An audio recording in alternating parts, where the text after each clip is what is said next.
Hello मेरे प्यारे बच्चों, कैसे हैं आप सभी। I hope you all are very good. This is your teacher Saumya Sharma and we are starting your English grammar book grammar pathways by Riddhi series and published by Children's Voice, and this book is for class 4th. Today we are going to start a new chapter from your English grammar book. We are going to start chapter number 18 and the name of the chapter is Agreement of the verb with the subject. यानी कि subject के साथ verb का agreement. I know students आप सभी समझ नहीं पा रहे होंगे कि इसका क्या मतलब है। यानी कि जो वर्ब है वो आपके सब्जेक्ट के साथ मैच करनी चाहिए। इट मीन्स अगर आपका सब्जेक्ट सिंगुलर है तो आपकी जो वर्ब है वो एस या ई एस के साथ एंड होती है, और अगर आपका गिवन सब्जेक्ट प्लूरल है तब आप वर्ब के साथ में एस या ई एस नहीं लगाते हैं। And in the previous class we all have learn about the verb, यानी कि वर्ब क्या होती है। Now we will understand about the agreement of the verb with the subject. Let's start. Sudha writes an essay. सुधा एक essay लिखती है। The girls write letters. जो लड़कियां हैं वो पत्र लिखती हैं। In the first sentence, the subject Sudha is the singular name. All right? अगर आप देखेंगे पहले सेंटेंस में जब हमने सुधा की बात करी है तो सुधा यहाँ पर एक सिंगुलर पर्सन है। Therefore, the verb writes is also in the singular form. तो जो वर्ब गिवन है writes, ये वर्ब लास्ट में एस या फिर ई एस के साथ एंड हो रही है। इट मीन्स तो वर्ब भी आपकी सिंगुलर है। In the second sentence, the subject girls is in the plural number. Therefore, the verb write is also in the plural. अगर subject आपका plural given है तो verb भी आपकी plural ही होगी। I hope students आपने अभी समझा है कि the agreement of the verb with the subject. अगर subject singular है तो verb भी singular होगी, और अगर आपका given subject plural है तो आपकी जो verb है वो भी plural use होगी। Thus, it is clear from these sentences that a verb takes the same number as its subject. All right. Now, read the following sentences. I go to the market. यानी कि मैं market जाती हूँ। He goes to the school. वह school जाता है। In both these sentences, the subjects are in the singular number. जो subjects हैं वो दोनों ही क्या हैं? Singular हैं। But in the first sentence, लेकिन पहले सेंटेंस में the subject I belongs to the first person, लेकिन जो I यूज़ किया गया है बेटा वो फर्स्ट पर्सन से बिलोंग करता है। In the second sentence, the subject he belongs to the third person, यानी कि जो यहाँ पर ही यूज़ किया गया है वो आपके थर्ड पर्सन से बिलोंग करता है। I hope students you all are able to understand what I am talking about first person and third person. In the pronoun chapter हमने first person, third person pronouns के बारे में सीखा था। अगर आप सभी ने अभी तक वो वीडियो नहीं देखी है या फिर pronouns के बारे में नहीं सीखा है तो आप previous videos पर जाके pronoun सीख सकते हैं। Always remember, we generally make a singular verb by adding S at the end, यानी कि जब भी सिंगुलर वर्ब हमें फॉर्म करनी होती है तब हम वर्ब के एंड में एस ऐड करते हैं। For example, the girl reads poems, यानी कि जो लड़की है वो पोएम्स रीड करती है। We do not add s in the plural verbs. अब हम अगर प्लूरल वर्ब यूज़ कर रहे हैं तब उसके एंड में एस नहीं लगाएंगे। For example, boys go to the fair. All right, यहाँ पर बॉयज़ क्या है? ये प्लूरल सब्जेक्ट है, तब हम प्लूरल वर्ब ही यूज़ करेंगे तो वर्ब के एंड में एस या फिर ई एस नहीं ऐड करेंगे। I is a special pronoun. I क्या है? एक स्पेशल प्रोनाउन है। It is singular in the number but it takes a plural verb. I एक सिंगुलर सब्जेक्ट है, एक सिंगुलर प्रोनाउन है, लेकिन फिर भी हम आई के साथ में प्लूरल वर्ब यूज़ करते हैं। I hope you all will remember about this fact. For example, I play cricket. मैं क्रिकेट खेलती हूँ या फिर खेलता हूँ। तो यहाँ पर I एक सिंगुलर सब्जेक्ट है because we all are talking about the single person. But still हम यहाँ पर प्लूरल वर्ब यूज़ कर रहे हैं। Some special applications of the rule, यानी कि अब कुछ स्पेशल एप्लीकेशंस है about the rules, let's learn. Two or more singular subjects, यानी कि अगर एक या एक से ज़्यादा सिंगुलर सब्जेक्ट आपको गिवन है, connected by and take a plural verb, कोई भी दो या दो से ज़्यादा सिंगुलर सब्जेक्ट्स गिवन हैं और वो आपस में एंड के साथ कनेक्टेड हैं, तब आप एक प्लूरल वर्ब यूज़ करते हैं। For example, Ananya and Priya are sisters. Alright, यानी कि अनन्या एक सिंगुलर पर्सन है, प्रिया एक सिंगल पर्सन है और ये दोनों किसके साथ कनेक्टेड हैं? एंड वर्ड के साथ कनेक्टेड हैं। तब हम कौन सी वर्ब यूज़ करेंगे? तब हम एक प्लूरल वर्ब यूज़ करेंगे which is are. Now Noida and Chandigarh are metropolitan cities. जो नोएडा और चंडीगढ़ हैं वो मेट्रोपॉलिटन सिटीज़ हैं। तो नोएडा एक अलग सिटी है यानी कि सिंगुलर सब्जेक्ट है और चंडीगढ़ भी यहाँ पर एक सिंगुलर सब्जेक्ट है, लेकिन दोनों ही एंड के साथ कनेक्टेड हैं, तब हमने एक प्लूरल फॉर्म यूज़ की है। Alright, now two or more singular subjects connected by and take a singular verb if they refer to the same person or thing। अगर on the other hand same sentences यानी कि दो singular subjects and के साथ connected हैं और वो same ही person या फिर थिंग्स को रेफर करते हैं, तब हम कौन सी वर्ब यूज़ करते हैं? सिंगुलर वर्ब यूज़ करते हैं। The dramatist and poet has pass away, यानी कि हम यहाँ पर सेम ही चीज़ को रेफर कर रहे हैं, इसलिए हमने क्या वर्ब यूज़ की है? हमने यूज़ किया है सिंगुलर वर्ब को।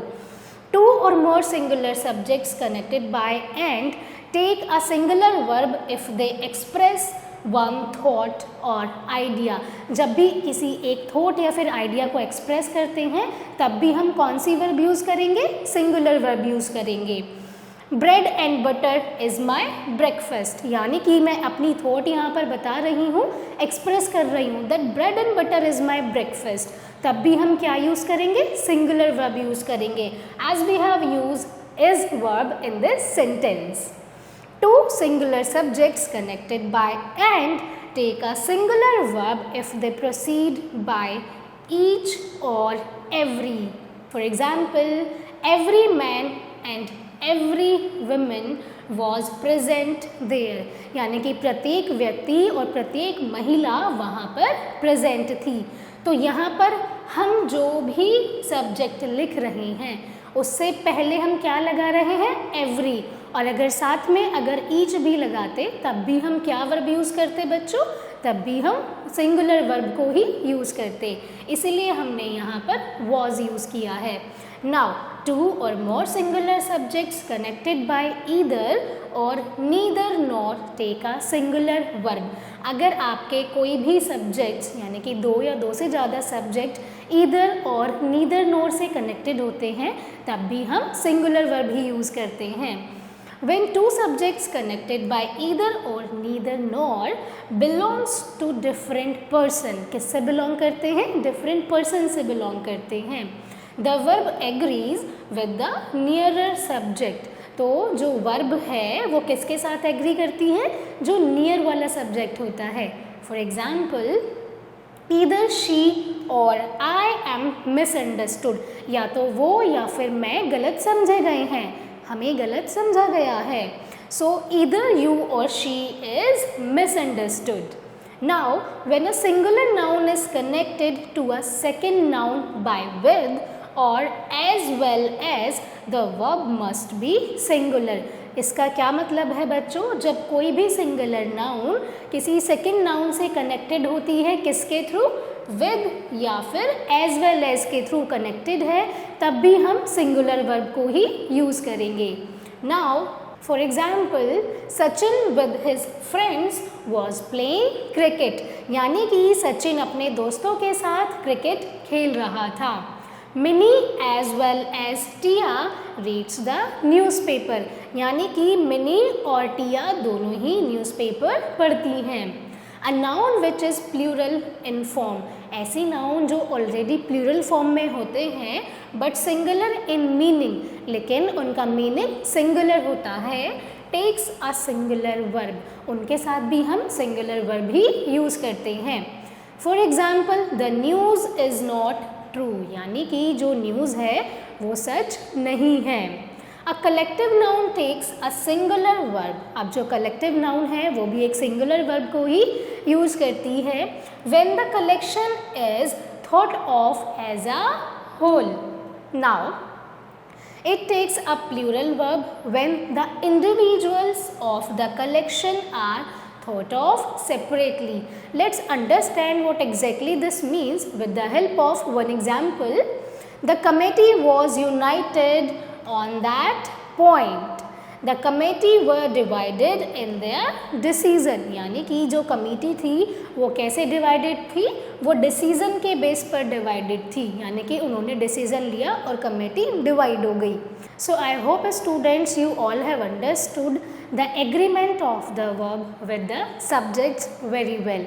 It means how you all can use matching verb with the subject. All right, अगर सिंगुलर सब्जेक्ट है तब आप सिंगुलर वर्ब यूज़ करते हैं, अगर कोई भी गिवन सब्जेक्ट प्लूरल है तब आप प्लूरल वर्ब यूज़ करते हैं। और उसके अलावा हमने देखा कहाँ कहाँ पर आप सिंगुलर वर्ब यूज़ करेंगे और कौन कौन सी सिचुएशन में आप प्लूरल वर्ब यूज़ करेंगे। Now we will come to the exercise part of this chapter. First question is complete the sentences with the correct verbs from the brackets, यानी कि यहाँ पर आपको correct form of verb select करनी है and verb already आपको bracket में given है। 2 and 2 dash 4, 2 और 2 मिलकर क्या होते हैं, 4 होते हैं। So 2 and 2 make 4। All right, Amit and Akshit are neighbours, यानी कि जो अमित और अक्षित हैं वो कौन है, नेबर्स हैं। यहाँ पर दोनों ही जो सब्जेक्ट्स गिवन हैं वो सिंगुलर हैं but both the subjects are connected with and, तब हम क्या यूज़ करते हैं, प्लूरल फॉर्म यूज़ करते हैं। That's why we all will choose are. Next is the poet and journalist were present in the conference. Now time and tide dash for none, यानी कि time and tide waits for none. Next is every man and every woman gone to the fair, यानी कि every man and woman has gone to the fair. And now my dear students, the remaining sentences you all have to do by your own. You all have to choose the correct forms of verb from the given bracket. Now students, we will move to the second question of this exercise. Fill in the blanks with the appropriate forms of the verbs in the brackets, यानी कि brackets में आपको verbs given है, आपको correct जो verb है वो sentences में fill करनी है। Either he or I dash going to Delhi next week. Either he or I am going to Delhi next week. या तो मैं या फिर वह अगले हफ्ते दिल्ली जा रहा है। Oil and water dash not mix, यानी कि the correct form will be oil and water do not mix, तेल और पानी आपस में मिक्स नहीं होते हैं। The committee has is sued its report, so the correct form will be has, because the committee is singular here. We all are talking about only one committee, all right? Every boy and every girl dash passed in examinations, यानी कि the subject is starting with every, तब हम कौन सी verb use करेंगे, singular verb use करेंगे. It means the correct form of verb will be has. Neither the doctor nor the nurse is in the hospital, यानी कि ना तो कोई भी डॉक्टर है और ना ही कोई नर्स है हॉस्पिटल में. The plane with its crew is lost, यानी कि जो प्लेन है अपने क्रू के साथ खो गया है. Physics dash my favorite subject. Physics is a singular subject, that's why we all will use the singular verb with the singular subject. One of my friends dash gone to France, यानी कि मेरा एक दोस्त कहाँ गया हुआ है, friends जा चुका है. So for the singular subject we all will use singular verb. So the correct verb will be has. The principal and secretary are coming for inspection. यानी कि जो प्रिंसिपल और सेक्रेटरी हैं वो इंस्पेक्शन के लिए आ रहे हैं.